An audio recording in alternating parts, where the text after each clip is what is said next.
After seeing Thor Ragnarok, I've come to a ridiculously surprising conclusion, at least for me, in relation to all the superhero movies that have come out in 2017. I'll get to that later. But it's a crazy year, man.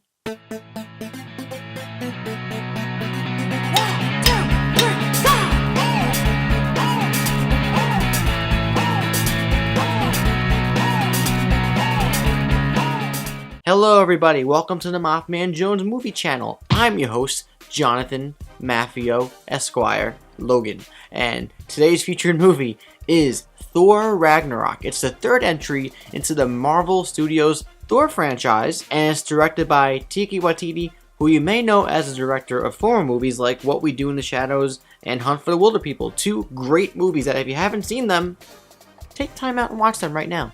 But the plot for this one revolves around the Norse apocalypse, the end of days for Asgard, and Thor ends up in some shenanigans that leads him to Sakaar, a planet where Hulk is a gladiator, and Jeff Goldblum rules as the Grandmaster, and the baddie of the day is Hela, Goddess of Death, played by Cate Blanchett, and she's threatening to destroy everything, so she has to be stopped, one way or another. Also, Cate Blanchett is ageless. Now, are you ready for the most detailed, complex, and profound rundown of my opinions of the first two Thor movies right now? Ready? I really liked it. I also really liked it, but now I don't like it anymore because it's forgettable. Boom! There you go. So going into Thor Ragnarok, I was expecting to have a fun time.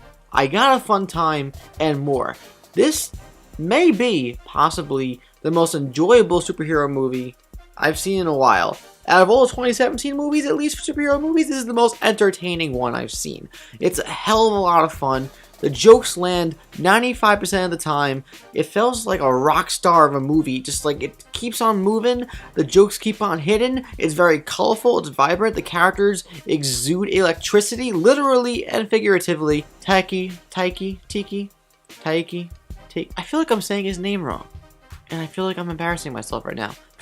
But director Taika Waititi, I really loved what he did with this Thor franchise. I really love his take on this character and this world. He basically dismantles the foundation built upon in the first two movies in some aspects, but also in some aspects builds upon the foundation. And I'm not going to say how, but it did surprise me what he decided to just kind of throw away and what he decided to actually throw some water into the soil. He also plays a character in this movie, Korg, who is basically this rock gladiator, and people have said it, I've heard it, and I agree. He's one of the standouts of the movie. He's a CGI character, but he's got some of the best lines, some of the best timing comedically, and in a movie where there's so many characters that are full of personality, to have a character like him stand out means a lot. Jeff Goldblum as the Grandmaster.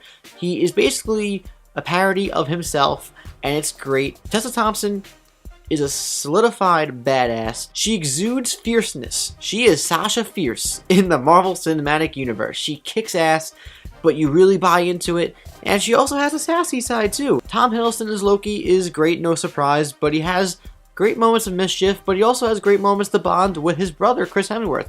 Chris Hemsworth brings a lot more comedy to his Thor role this time around, and it works for the movie. Given the tone that we are set with for the entire course of the runtime of the movie, he kills it. His comedic timing is incredible. There are moments where I was bursting out loud laughing with his character, and he still retains that nature of Norse Thor Odinson. Mark Ruffalo as the Hulk returns, and I'm not going to say much about him, but it was really interesting to see where they took his character. I also liked how they incorporated Age of Ultron into this movie, and for a movie that people seem to not like that much, Age of Ultron, the way they incorporate that movie into this movie makes that movie better in some respect. Karl Urban as Scourge brings a lot more humanity to the role than I expected, but he was memorable in his own right. And Cate Blanchett as the baddie, as the antagonist, Hela, was damn great. She knows exactly what she's doing, and what she's doing works perfectly for this movie. She's having a lot of fun, and seeing her have a lot of fun makes you have fun in turn, because she really does kick ass as a villain, but when she's just out there just monologuing or speaking, like, you really feel every word that's coming out of her mouth. And again, Taika Waititi, the way he sets direction and sets the course for the film, he does some things that may be a little jarring for viewers, especially people who are invested in the Thor series. I am, and it was, I mean, thinking back now, I can respect it for the movie that I saw, but it can make some people a little angry, some of the directions he takes. He pays respect to the Thor lore that came before this movie, but also in other ways just kind of disrespects it completely, but in a way I think his disrespect of certain aspects of the previous movies works in this movie's favor. This movie has a rock star, nonchalant, give no f attitude, and it just completely makes the movie much more unique than other Marvel movies. And if I have to be honest, now calling back to my intro, my rankings of the Marvel Studios movies this year go Guardians, Thor Ragnarok, and Spider-Man Homecoming. Yeah, because Spider-Man, my favorite superhero, was the safest movie out there. It's harmless, it's fun, but it doesn't really do anything new. You will have such a ball watching this movie. It's a grand old time. It's most certainly the best Thor movie. I think it's right up there with the first one. I really like the first Thor movie, but this is, if you had to talk about a movie that you're gonna go back and watch over and over again, this is the one that's you're gonna go back to. It's a rock star type movie that incorporates music, 80s synth music, and Led Zeppelin incredibly well. Great acting, fun chemistry, comedy that just hits most of the time, and when it doesn't, it's very rare. It's very colorful, vibrant. It kind of gets that Guardians of the Galaxy vibe, but it also does its own thing because Taika Waititi's take on the character and his humor, it actually meshes better than one would expect. And I have to give Thor Ragnarok a 4 out of 5 stars. It's a darn good movie. I'm not in love with Thor Ragnarok, but it's a damn fun time. I can't deny that. And it definitely stands out amongst the crowd of all these Marvel movies that have come out lately. And you need to see it. And I think even if you're not a fan of the Marvel movies, you can go into this and have a good time too. There are some jokes that will go over your head, especially in regards to Loki and Hulk. But for the most part, it's just a really badass film. Alright. I've gotten that off my chest, but now I want to know from you guys, what did you think of Thor Ragnarok? Have you seen it? Let me know in the comments down below. Have you seen it? Have you seen it? Let me know.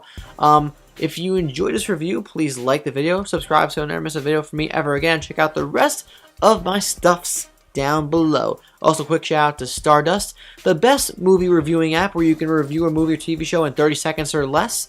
Follow me at MaffmanJones for all that goodness right now down below. I'm John Maffio, aka MaffmanJones, and I would love to talk about spoilers for this movie in the near future. Hopefully I can get some people around to talk about it, or I'll do it on myself, or you'll get a Stranger Things video, because Stranger Things Season 2 is coming next, after this. And that's it. I'll see you guys on the flip side.